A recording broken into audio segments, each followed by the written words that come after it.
আমার পরিচয় দেই, আমি সাবেক হুইল আত্মরূপের বাইস্তা এবং বড় ভাই হাজী মোহাম্মদ মুজিবুর রহমান, সাবেক চেয়ারম্যান গোড়াগাড়ি ইউনিয়নের, এবং আমার এক ভাই সে রামের কমিশনার দমক পৌরসভা ছিলেন, চাচির ছিলেন, বাপ চাচা ছিলেন ভাই কমিশনার।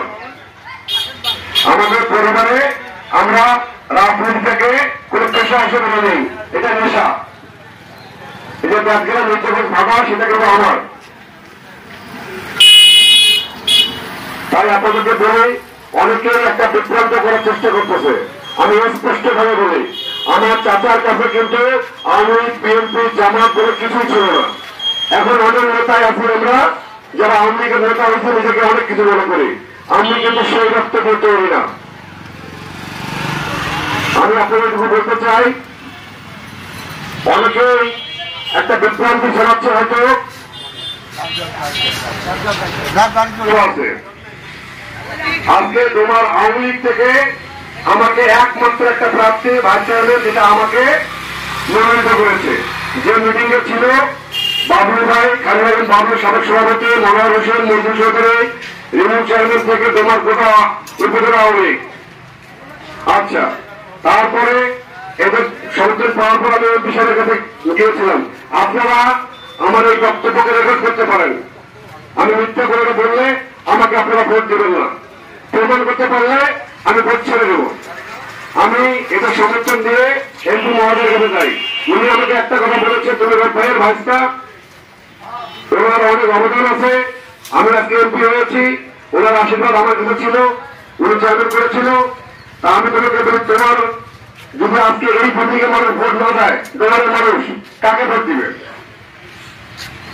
অবশ্যই তুমি জিতবে, আমার দোয়া হইল। এবং আপনারা দেখতে পেলেন আমার আইডি, ফেসবুক আইডি হচ্ছে রুবেল ডোমার রুবেল। ফেসবুক আইডিতে দেখতে পেলেন মাথা সত্ত্বে দেওয়া দিচ্ছে, অন্য কোনো প্রার্থীকে এগুলো দেওয়া দেয় নেই। এবং উনি বলছে আমি কাগজ জমা দেবো না। আর আমার যে মানে যে প্রশ্ন করলো যে আমার ভাই বা ভাইটাকে দাঁড়িয়েছে, আমার হাসি পায়, আমার হাসি পায়। আমার বাবারা 5 ভাই, নকুল, মুজাহিদ, তারপর আমার বাবা নজরুল চেয়ারম্যান, তারপরে মোজাম্মেল তোফা, তারপর আব্দুল রহমান। এর বাইরে আর কোনো নেই। আমি আপনাদেরকে বলি, এই 16-17 বছর আমরা অনেক নির্যাতিত হয়েছি। আজকে যে মানুষটা এখানে বক্তব্য রাখবেন কিছুক্ষণ পরে, তারও 16-17 বছর আওয়ামী লীগের সদস্য ছিল না। আমার মৃত্যু আমি আমার তো ছিল না, আমার বড় ভাই আমাদের ছিল না, তারও ছিল না, চিনাবেন কালাম ভাই তারও ছিল না। একটা বড় ষড়যন্ত্র শিকার। আজকে প্রতিভার ব্যক্তি একটা প্রাপ্তি খারাপ করে দিয়ে আমার ভাই বলে খুঁজছে, কদিন পরে আমার জমিটা দখল করে যাবে। মানে এত ষড়যন্ত্র যে আমাদের প্রেমী থেকে যেন আমরা কেউ উপরে উঠতে না পারি। তাই আপনাদেরকে এটুকু বললাম, এটাকে প্রুফ করে দেবেন, আমার বক্তব্য করে প্রুফ করে দেবেন। আমি নির্বাচন ছেড়ে দেবো, যে ব্যক্তি প্রুফ করে দেবেন তাকে 5,000 টাকা ঘোষণা করলাম। বিভ্রান্তিতে পা দেবেন না। আমরা অনেক ষড়যন্ত্রের শিকার, আমার চাচাও ষড়যন্ত্রের শিকার হয়েছে, আমার বিরুদ্ধে অনেক মামলা হয়েছে। আমার একটা ভাড়া, আমি 500 টাকা চুরি মামলা খাই। আমার বাবা ওকে মনে দিতে 90 টাকা, আমি 500 টাকা চুরি মামলা খাই। যাই হোক, এই ষড়যন্ত্র গুলা আপনারাই প্রতিরোধ করতে পারেন।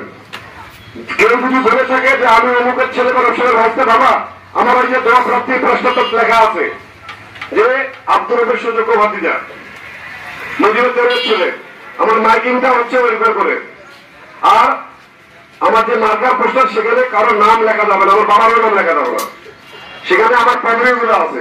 আজকে আমি আপনাদের কথা বলি, আমি বেগম আমিনের সাংগঠনিক সম্পাদক, বঙ্গবন্ধু সাংস্কৃতিক দলের কেন্দ্র কমিটির সাংগঠনিক সম্পাদক, সারা দেশে সিনিয়র নেতা, ডোমরত নেতা, গোমরত নেতা, যেখানকার এসপি ফর্মুলা, পুলিশের ফর্মুলার সঙ্গে।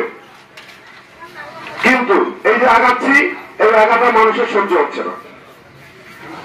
তা আমি আপনাদেরকে এইটুকু বলি, আপনাদের একটি ভোট আমার ফ্যামিলির সম্মান, আপনাদের একটি ভোট আমার সম্মান।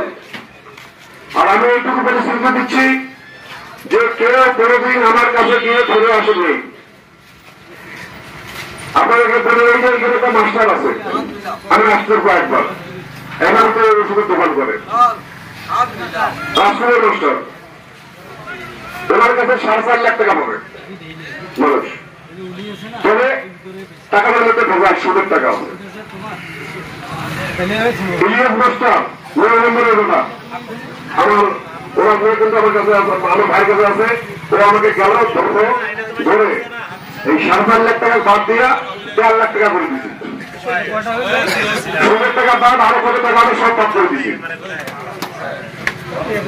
এবং ওনাকে বলেছি যে আপনারা কোথায় বোঝানো ধরকে বলেন, কিছুদিন আগে একজন মারা গেল, তুমিও কিন্তু ওই চাপে আমি ওনার বাড়ি গেছিলাম, ওনার প্রফেসর আমি বাড়ি গেছিলাম, ওনাকে বলেছিলাম যে আপনার কোথায় সমস্যা আছে আমাদেরকে বলেন, কারণ চাকরি করে আপনারা আর চাকরির বেতনটা তেলটা খায় আরেকজনে, আমাদেরকে বলেন, তাহলে আমরা কিছু করতে পারবো।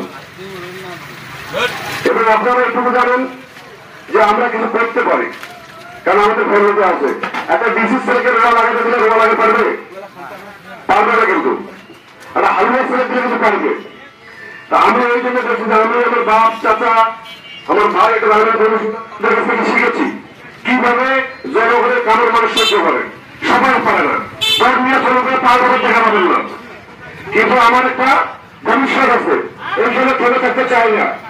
এই জিনিসটা ভেবে আটকে দেওয়ার জন্য অনেক প্রভাকাণ্ডা এবার কমিটির না করে আমার চাপা সর্বত্র শিখাচ্ছে হয়েছিল, আমাদেরকে অনুমতি দেবে না এর সর্বত্র করতেছে মানুষ, আপনারা এভাবে কাজ বলেন না না করে আমি বলি আপনারা অনেকে করে যে আমি চালাবো না, কোনো পাবলিক দাঁড়িয়ে দিচ্ছে, আমি বলি না, একটা পাবলিক আমার বাড়ি ধরে আমার চালনা করল,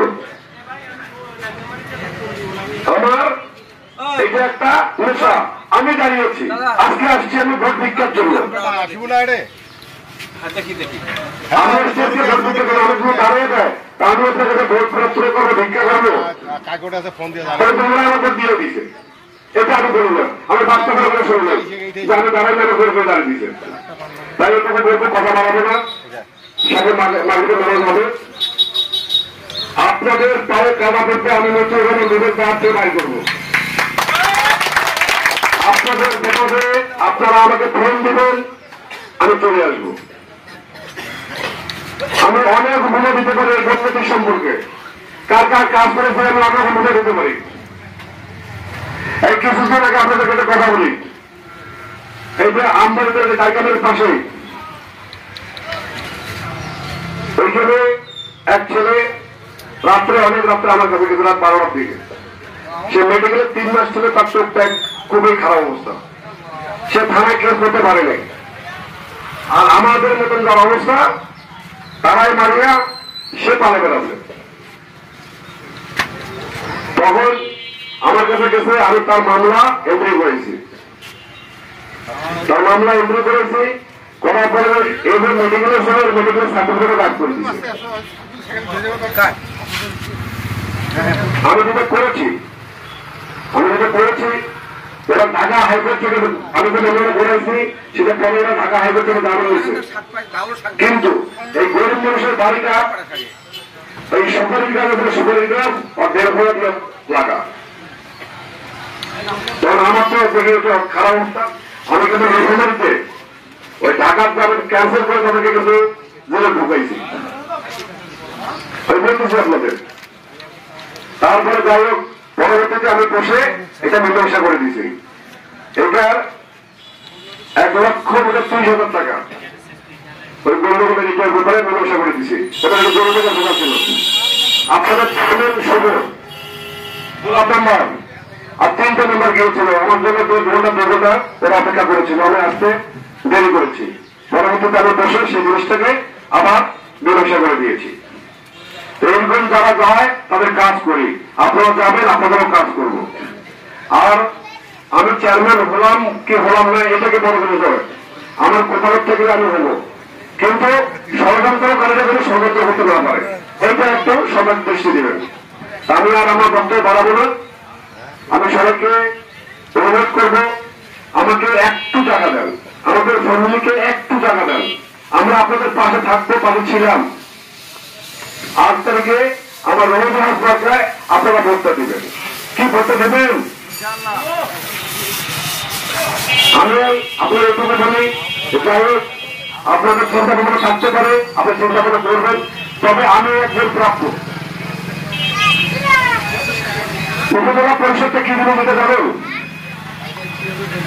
27টা দপ্তর আছে, সব বিসিএস ক্যাডার, যারা জাহাঙ্গীরনগর বিশ্ববিদ্যালয়, ঢাকা বিশ্ববিদ্যালয় থেকে পাশ করে এসেছে, তাদের সাথে বসে এই বিরুদ্ধে সমন্বয় করে কাজ করতে হবে এবং রাস্তার কাজ করতে হবে। এটা কি সবার পক্ষে সম্ভব? আমি চ্যালেঞ্জ করলাম, আপনারা বলেন আমাকে, আমি এখন একটা ফোন দেব, ইনশাল্লাহ অফিসে রিসিভ করবে, এসপি সাহেব রিসিভ করবে। এমন মানুষকে বলছেন, আপনারা হয়তো কষ্ট না করেন, দুঃখ না করেন, কেস না করেন, কিন্তু আপনাদের থেকে অনেক গরিব মানুষ আছে, তাদের একটু সেবা করার সুযোগ দেন। আমরা বক্তব্য দাঁড়াচ্ছিল, যাই হোক আমি আশা রাখি আপনারা 8 তারিখে আমার রবীন্দ্রনাথ মার্কায় ভোট দিয়ে আমাকে ভাইস চেয়ারম্যান হিসেবে নির্বাচিত করবেন। এবং এটা একটা জিনিস খেয়াল রাখেন, এটা কিন্তু ভাইস চেয়ারম্যান হচ্ছে মেম্বার, এটা কিন্তু চেয়ারম্যান নয়, এটা মেম্বার।